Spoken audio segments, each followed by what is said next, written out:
Here we are, last day before the surgery. I want to start this video off by saying thank you so much for all your support and the love and the contributions and everything. Hi, Mama. I believe Katara even agrees that we are very thankful for the time that we spent together. I love you. I need you to get down, Mama. I'm doing a video. I love you. Okay, get down. You're my good baby. We'll play after. Good morning. So today is Mother's Day, May 10th, 2026. And today is my last normal video before the surgery. I took a shower, shaved, and made sure I was pretty for the day. But it's going to be an interesting 90 days from what I'm told. Excuse me. I'm nervous, but I'm trying to put on a brave face. I think it's going to be a very strenuous experience, and I just wanted to send you guys a little video update and let you know. Thank you for following along with me on this journey.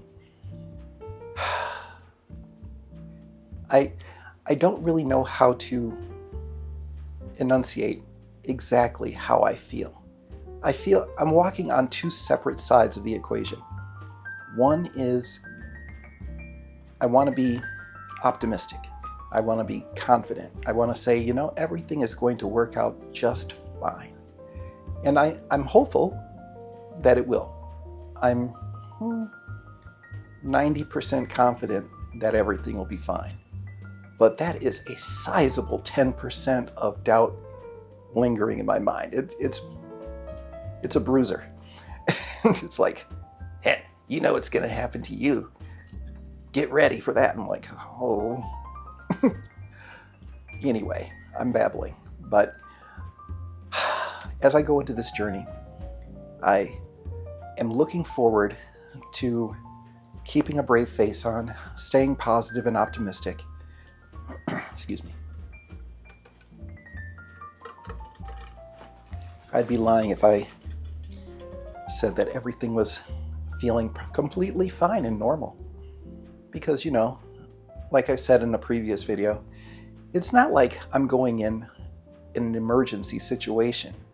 I'm doing this voluntarily, and that's a strange sensation to voluntarily allow somebody to do this to you. And being the type of person that enjoys having complete control over their lives, it's uncomfortable for me to give control over my main bodily function to basically a complete stranger. I've only met the doctor once, and I liked her, but I would have preferred to have like a dinner or a lunch or something and, get to know her and say, hey, I'm going through some stuff. What are you going to do for me? How do you work? What do you think about this? You've looked at my chart. What do you think? Is there anything special that you feel needs to be done? Is there any advice you should give me beforehand? But I don't have that. I have this moment of guessing, and that 10% is like, I don't like that 10% at all. Even though the 90% is really, it's a good thing. It's a warm hug. But if you ever find yourself in this position, I would love to hear what you guys think or what you thought at the time before your surgery. If it wasn't an emergency and you voluntarily went into whatever procedure it was, and it doesn't have to be heart surgery, and it can be anything that they're putting you under for. I mean, one never knows with surgery. It's irritating. It makes me itchy not knowing how everything is going to turn out over the next 90 days. 90 days is a long time for recovery. If somebody told you, I'm going to send you to an island for 90 days, it would not seem long enough. However, if somebody said, you're going to be in a hospital bed for a week, and then you're going to go home and struggle for the next 88 days or whatever, it's going to feel very, very strange because most people don't do that. Most people say, I'm going to wait for something catastrophic to happen and let them figure it out. I'll just be along for the ride. But I'm an active participant in the ride today. Well, tomorrow. I'm the one going, all right, doc, do your worst. Preferably best, but you know what I mean. It's a very strange sensation. And I know I keep saying it over and over again, but I'm just having a task grappling with everything that it's going to be. I'm going to try to keep on a brave, happy face as much as I can, but obviously you guys you'll know when I'm struggling to stay positive, because it's not going to be easy, and I know that. It's going to be a real adventure. But I would very much like for you guys to continue following along. I'm going to be recording over the next couple of days. I'm going to be having my family over. We're going to record with them. And it's going to be the whole family together. And then tomorrow, we're going to start bright and early, like literally 3 o'clock in the morning. And I'm going to get up, take my special shower. They gave me some really apparently caustic soap that will take off a whole layer of skin before they get me into surgery because, you know, I have to be disinfected. I'll do my best. But they were like, don't wash your face with it, and don't get too close to your jiggly bits down there because it'll melt you. I'm like, oh, okay. Anyway, that was a lot of information. But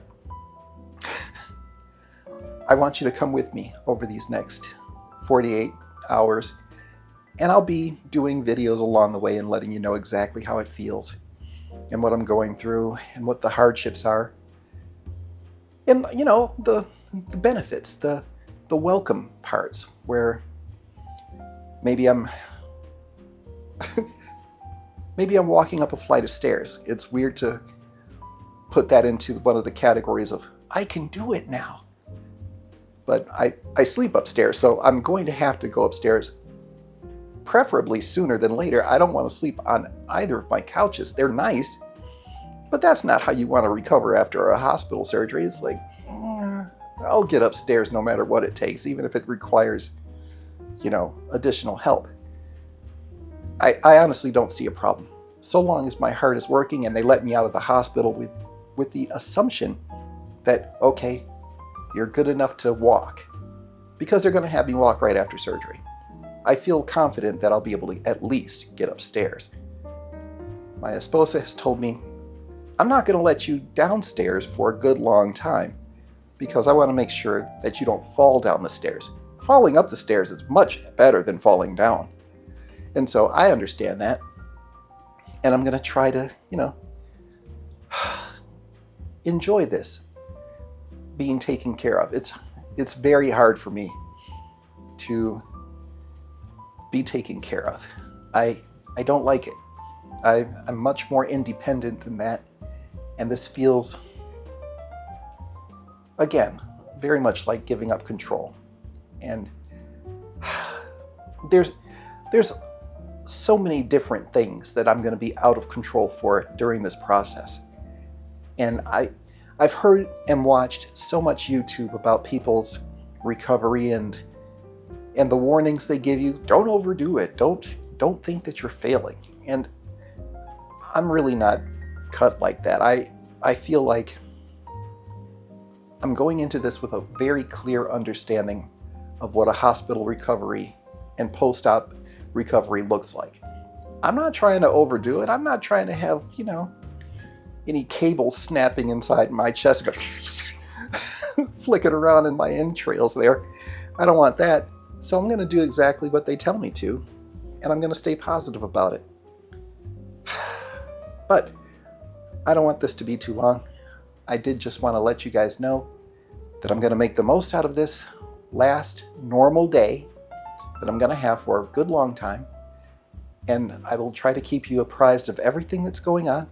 And I just want you to know that I appreciate you. And the prayers and the contributions have been super helpful. And of course, if you still want to keep doing that, that would be much appreciated. But yes, I do appreciate you. and I feel the positivity and the love and the energy coming my way. It's just going to be an adventure for all of us, I guess. It feels like I'm putting you into a Truman Show audience situation where I'm voluntarily having cameras on me quite often. I'm really trying to have the surgery recorded. I'm taking the camera, I'm going to ask my doctor, is there any way that we can set this camera up maybe above the lights so that we can get, like a bird's eye view? And if they say no, I get it. We're trying to keep the whole situation clean and pure. And, I don't need anything growing in my chest besides myself. And so if it's an infection problem that we can't get the camera in there, I get it. But as soon as I come out of this surgery, I'm going to have Myra recording me, and I'm just enthusiastic to wake up, have my whole family around me, and say, okay, here we are. Chapter 2. Let's do this. And it's going to be tough, but, I've been through worse things, to be honest. I might be overstating that. I don't think I've ever been through anything worse than this. I've gone through a lot, but I'm going to say this is the pinnacle of worse things. Even though I'm going into it, voluntarily, I don't want to do it, but I have to do it. And so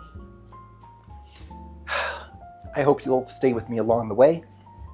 Ask me any questions you like, and I'll try to answer them as quickly and cohesively as I can, because I imagine they'll also have me on some pretty decent drugs. At least initially. They're going to probably kick me out with a Tylenol and say, don't take aspirin. Go on. And then send me out into the real world to recover. And I want you guys with me along the way. And so I'm going to cut it off there. Thank you so much. I will talk to you soon.